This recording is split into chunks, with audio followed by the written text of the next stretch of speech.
पाप सबको बताने से ना पाप खत्म हो जाता है, पुण्य को भूल जाने से पुण्य बढ़ता रहता है। पुण्य बताना नहीं चाहिए, पुण्य बताओगे तो पुण्य नष्ट हो जाएगा। भाई बताने से चीजें खत्म हो जाती हैं। अब आप कहो कैसे? देख लो ना, प्रैक्टिकल कर लो। आप बहुत दुखी हैं, माना कि उदाहरण एग्जाम्पल, आप बहुत दुखी हैं और आप किसी से अपना दुख बता दो तो क्या हो जाता है? दुख हल्का हो जाता है, कम हो जाता है। ये बात सही है या गलत है? क्यों मैया, बात ठीक बा?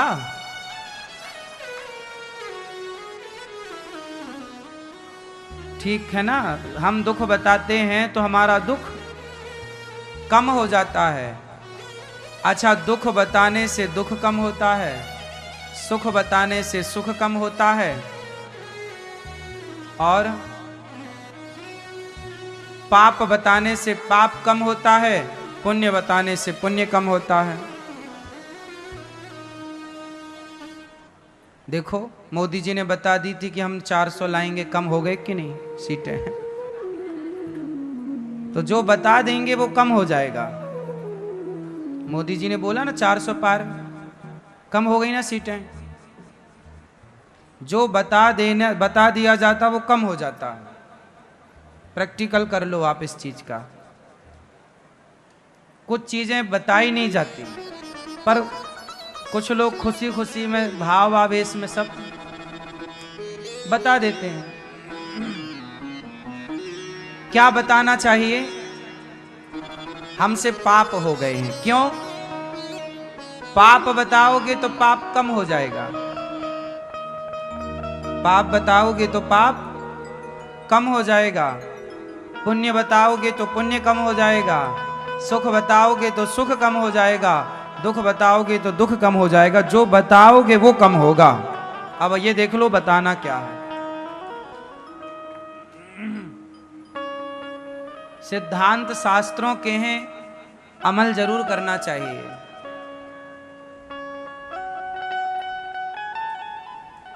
बात समझ में आई क्या मैया? कभी ये नहीं बताना चाहिए कि हमारे पास पैसा कितना है, कभी ये नहीं बताना चाहिए कि आप कितना पैसा कहाँ रखते हैं, किस तरह से आपका आय है। अपनी आय नहीं बतानी चाहिए, खुल के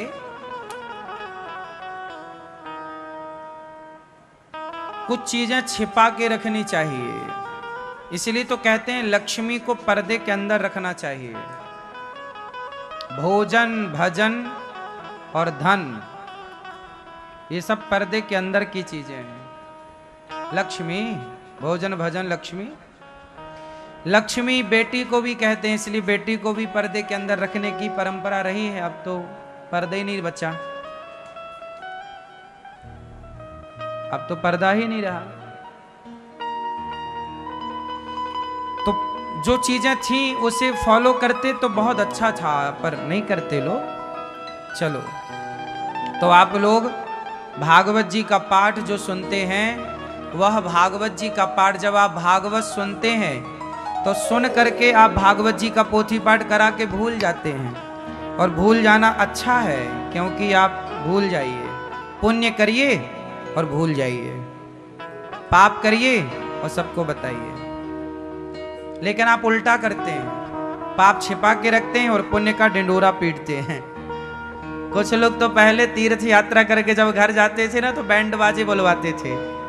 सुनो, बैंड बाजे बज रहे, लोग बोले क्या हुआ? अरे हम तीर्थ करके आए हैं, चारों धाम। सबको चिरौंजी बांटते पूरे गांव में जा जाके। कुछ लोग तो तीर्थ यात्रा करते ही इसलिए हैं कि हम सबको बताएं। अब जैसे वृंदावन लोग आते हैं तो गुरुजी से मिलने आएंगे, वृंदावन आएंगे, तो उन्हें गुरुजी से मतलब नहीं है, वृंदावन से मतलब नहीं है, बस फोटो खींचनी चाहिए। गुरुजी को लात लग रहा है, लगता रहे धक्का, गुरुजी के दांत टूट जाएं, पर अपनी फोटो बढ़िया आनी चाहिए। गुरुजी की छाती में भी पांव रख के फोटो खिंचानी पड़े तो खिंचा लेंगे। फोटो बड़ी आनी चाहिए। उन्हें गुरुजी से कोई मतलब नहीं, वो गुरुजी के ज्ञान से कोई मतलब नहीं, जो सुनाया जा रहा उससे कोई मतलब नहीं, बस फोटो चाहिए, क्योंकि वो सबको दिखाएंगे ना कि हम गए थे।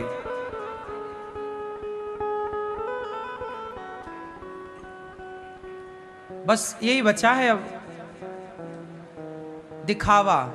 जबकि क्या होना चाहिए? अंतर्मुखी होना चाहिए। क्या होना चाहिए? अंतर्मुखी। हम वृंदावन आए, यहां हमने भगवान का अनुभव किया, सत्संग किया, उस ज्ञान को अर्जित किया, बात सही है। उस ज्ञान को धारण करिए, वो आपके कल्याण के लिए है, प्रदर्शन के लिए नहीं है। फोटो लेना बुरा भी नहीं है, लेकिन फोटो ले ली, जैसे आप जहां बैठे हैं वहीं से आप फोटो ले लीजिए। आप अब लोग आते हैं कैसे दर्शन करने आए हैं गुरुजी के, गुरुजी बैठे सामने, हाथ आगे यूं,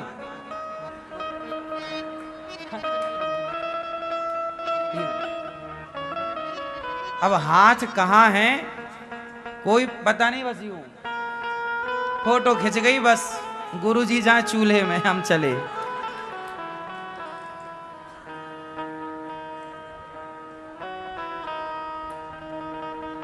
ये बचा है, इसे कहते हैं प्रदर्शन।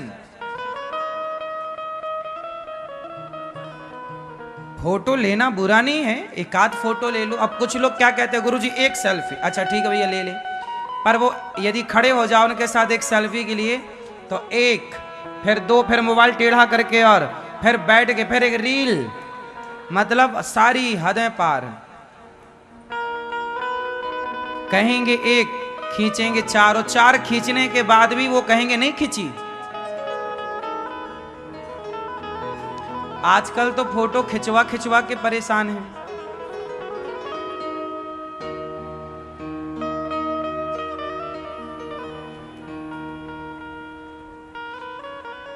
कुछ लोग क्या कहते हैं, हम बहुत दूर से आए हैं। काहे के लिए आए हो? एक फोटो ले लीजिए। तो इतनी दूर से फोटो खिंचाने आए हैं? फोटो खींचना बुरा नहीं है, एक मर्यादित, एक सिस्टमैटिक, एक जहां आप हो वहीं से लो। आप ज्ञान, आजकल क्या है, फायदा क्यों नहीं मिलता चीजों का? क्योंकि हम उस गहराई तक उतरते ही नहीं हैं।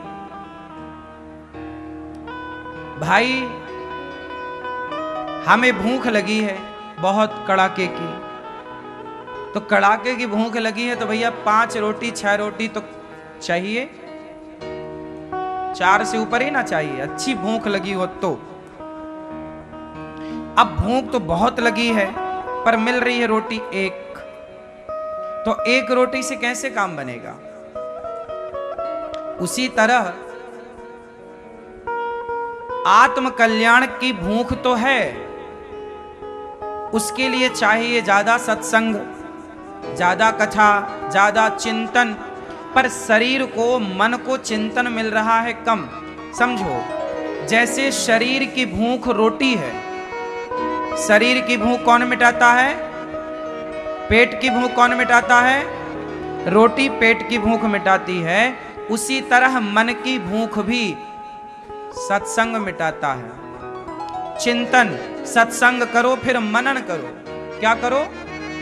मनन, चिंतन करो। तो जब आत्मचिंतन होगा, ध्यान होगा, तो मन की भूख मिटेगी, मन को उसका आहार मिल जाएगा। मन का आहार है मनन। मन का आहार क्या है? जोर से, मन का आहार क्या है? मनन, चिंतन।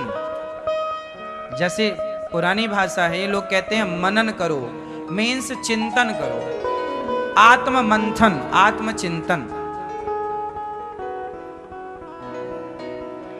तो आत्मचिंतन की आवश्यकता है बहुत ज्यादा।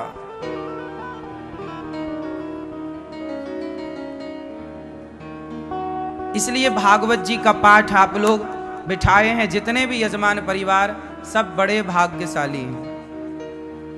सबने अपने कल्याण के लिए जो आप लोगों ने किया है आप करके भूल जाओगे, पर मुझे पता है कि उस भागवत जी का पाठ जो आज आपने कराया सुना, इसका फल देर सवेर आखिरी तक, इस जन्म से उस जन्म तक वो मिलकर रहेगा जहां उसकी आवश्यकता लगेगी।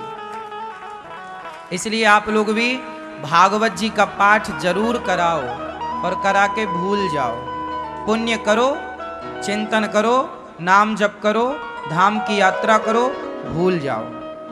दान करो, पुण्य करो, भूखे को भोजन कराओ, प्यासे को पानी पिलाओ, भूल जाओ। हमसे गलतियां हुई, पाप हुआ, वो याद रखो। और हमारे जो पाप हैं वो भी सबको मत बताओ। कुछ बातें सबको भी नहीं बतानी चाहिए, सबको बताओगे तो वो डिंडोरा पीट देंगे। इसलिए भगवान को बताओ। जो आप सबको नहीं बता सकते वो भगवान को बताओ, तो भगवान को बताने से भी वो चीजें हल्की हो जाती हैं, खत्म हो जाती हैं। बस बताओ, अंदर मत रखो, भगवान से कह दो। जो आप हमसे नहीं कह सकते, जो आप परिवार से नहीं कह सकते, पड़ोसियों से, मित्र दोस्तों से नहीं कह सकते, वो भगवान से कहो। पर कहो, अंदर मत रखो कोई चीज। आप लोग कहते नहीं है ना, इसलिए डिप्रेशन में चले जाते हैं, चिंताएं ज्यादा हैं। कहते नहीं, कहो ना भगवान से, कहो। भगवान के सामने थोड़ा रोया भी करो। क्यों? आपको एक बात बताएं, जब कोई रोता है ना उसे रो लेने दिया करो। रोने से ना व्यक्ति हल्का हो जाता है। बात सही है क्या?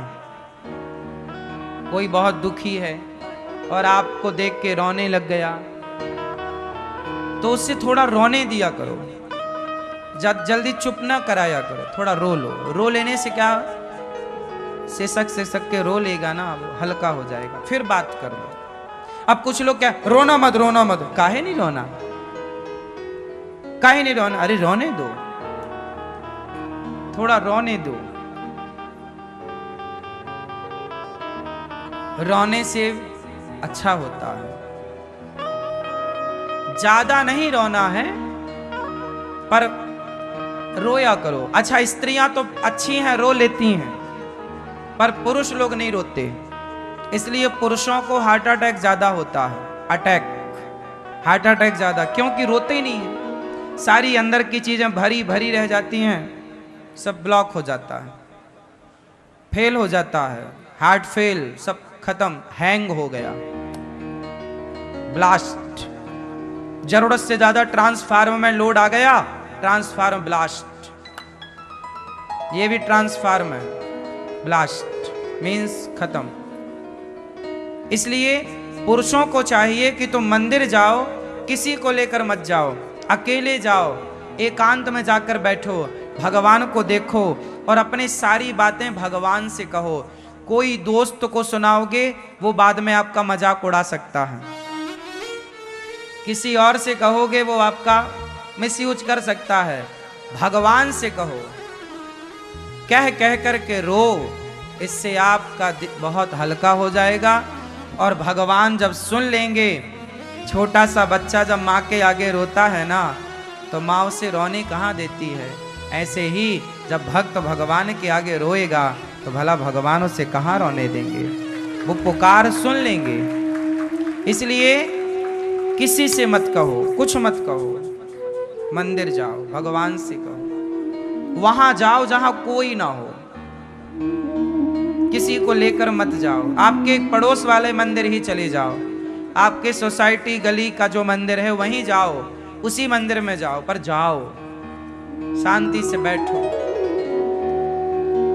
भगवान के मंदिर में चुपचाप बैठो। आप अपने अंदर की सारी बातें भगवान से कहो, जो गिला शिकवा हो सब भगवान से कहो, पर कहो जरूर।